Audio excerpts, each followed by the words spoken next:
रायबरेली में पर्यटन की दृष्टि से अति महत्वपूर्ण समसपुर पक्षी विहार बदहाल है। यहाँ अब पर्यटक तो ना के बराबर आते ही हैं, प्रवासी पक्षियों को भी यह स्थान अब नहीं सुहाता। दरअसल 780 एकड़ में बने इस पक्षी विहार की सड़कें जर्जर हैं और लगभग 250 एकड़ का तालाब जलकुंभी से ढक गया है।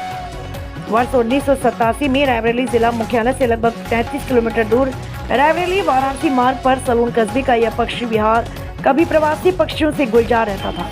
जाड़ों में इन पक्षियों को देखने के लिए दूर दूर से पर्यटक आते थे। 250 एकड़ की विशाल झील में पर्यटक नौका विहार का आनंद लेते थे। फिलहाल यह झील जलकुंभी से ढकी होने के चलते नौका विहार के लिए बंद कर दी गई। इसके अलावा झील की बदहाली से अब साइबेरियन जैसे प्रवासी पक्षी यहाँ नहीं रुकते। उधर कई बार झील की मछलियों को चोरी छिपे बेचने का मामला भी सामने आया था। क्षेत्रीय भाजपा विधायक अशोक कोरी ने इसे लेकर पर्यटन मंत्री को चिट्ठी लिखी। इसके अलावा उनके पास कुछ ऐसे कर्मचारियों की शिकायत भी आई जो चोरी छिपे यहाँ से लाखों रुपए कीमत की मछली बेच लेते हैं। विधायक अशोक कोरी ने इस मामले में भी कार्रवाई कराए जाने की बात कही।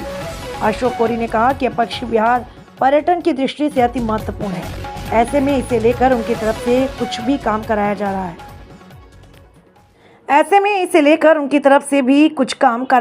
है। जी, समसपुर पक्षी विहार में जो है झील है, आधे से ज़्यादा कुंभी में पट गई हैं, कुछ सड़कें भी खराब हैं। आप क्षेत्रीय विधायक हैं, क्या कहना चाहेंगे? देखिए, समसपुर पक्षी विहार की जो झील है वो सलोन विधानसभा के लिए बहुत ही महत्वपूर्ण जगह है और पर्यटन की दृष्टि से भी, और काफ़ी आसपास के ज़िलों के भी कई स्कूलों के बच्चे वहाँ आते हैं और जब सीज़न होता है तो वहाँ पे साइबेरियन पक्षी भी आते हैं। और मैंने अभी लगभग पिछले 1.5 से 2 सालों में वहाँ पे काफ़ी काम कराया भी है। अंदर का सुंदरीकरण का काम भी हुआ है, वहाँ पर स्वागत द्वार वगैरह बना है, अंदर की जो सड़कें ख़राब थी वो भी काफ़ी बनवाई हैं। लेकिन हाँ, निश्चित रूप से उसमें बहुत सारा काम अभी बाकी है। हमने माननीय पर्यटन मंत्री जी से समय भी मांगा है वहाँ पर एक बार दौरा करने के लिए, और वहाँ पर कुछ कर्मचारियों की लगातार जो है वहाँ पर शिकायतें भी आती हैं। 2 गार्ड हैं मोरिया, उनकी बड़ी शिकायतें आती हैं कि वो लोग शायद वहाँ लोकल लोगों से मछलियाँ पकड़ के बिकवाते हैं और कमल ककड़ी वगैरह इनका सबको बिकवाने का काम करते हैं। ये शिकायतें हैं, उसके लिए मैंने माननीय मंत्री से मिलकर के उनको बताया है, पत्र भी लिखा है, और हमने पर्यटन की दृष्टि से वहाँ पर झील की साफ़ सफाई के लिए और वहाँ पर और इंफ्रास्ट्रक्चर डेवलपमेंट के लिए भी मैंने पैसा उनसे मांगा है, और जल्दी ही माननीय मंत्री जी खुद वहाँ का दौरा भी करेंगे, ऐसी उन्होंने मुझको आश्वासन दिया है। ज्ञानंद कुमार त्रिपाठी, एडवोकेट, तहसील सलोन, यहाँ का स्थानीय निवासी हूँ। कहाँ पर आए हैं आप?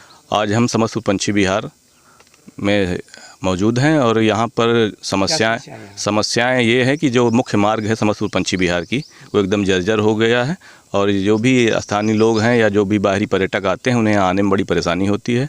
दूसरी समस्या यहाँ पे जो मुख्य आकर्षण का केंद्र है झील, तो झील में लगभग 1/3 हिस्सा छोड़कर बाकी हिस्से में काई और जलकुंभी पटी हुई है, जिसके न निकलने से झील का जो सौंदर्य है वो नष्ट हो गया है। और तीसरी चीज़ है, यहाँ पर जो भी संयंत्र लगाए गए हैं और खेलने कूदने के जो झूले लगे हैं वो बहुत पुराने हो गए हैं, जर्जर हो गए हैं। तो जो भी बाहरी पर्यटक आते हैं यहाँ आने के बाद निराश होते हैं। समसपुर पक्षी विहार का जो नाम दूर दूर तक फैला हुआ है उस नाम के अनुरूप यहाँ पर व्यवस्थाएं न मिलने से पर्यटक आते हैं और निराश होते हैं, और स्थानीय लोगों को भी इससे बड़ा कष्ट है। तो इस पर आप क्या कहना चाहते हैं? इस पर हम ये कहना चाहते हैं, सरकार ने जिस उद्देश्य से इस पक्षी विहार की स्थापना की है उस उद्देश्य की पूर्ति के लिए जो भी संभावित बजट हो उस बजट को भेजा जाए और उस बजट से क्या कार्य हो रहा है उसकी मॉनिटरिंग की जाए।